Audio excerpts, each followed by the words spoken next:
Hi, I'm Lisa Ryan, Chief Appreciation Strategist at Grategy. Welcome to day 6 of your 5 Thank Yous a Day Gratitude Challenge. There's a Chinese proverb that says, when eating bamboo sprouts, remember the man who planted them. Think about all the things that you have in your life right now that you have directly as a response from somebody else, which basically is everything. If you live in a house, somebody else built it. Somebody grew the trees to supply the wood. Somebody made the bricks. Somebody created the counters, cut the marble.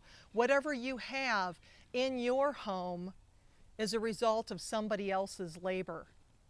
We get so focused on the things that we need to get done in our lives that we oftentimes don't take the opportunity to think about the people that are making all of those things in our lives possible and making our lives much more fun, much more convenient than they would have been if we had to plant our own trees, cut them down, and build our own houses out of them.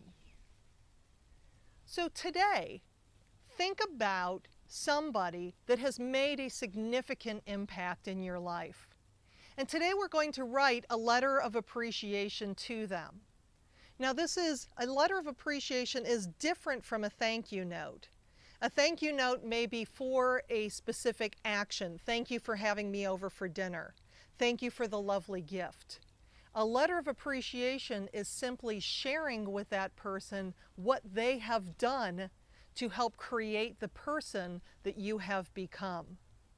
It may be a friend of yours. It may be a sibling, your spouse, somebody, a coworker that has really made an impact.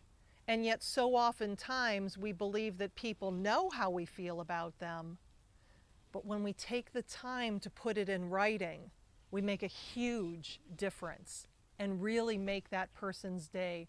We have no idea the power that we have simply in that sincerely and honestly given written word. So today, write a letter of appreciation, and if you want extra points, be there when the person reads it. You'll probably need Kleenex. Thank you so much for being here during this challenge. I appreciate you. Have a fabulous day, and remember to always be grateful.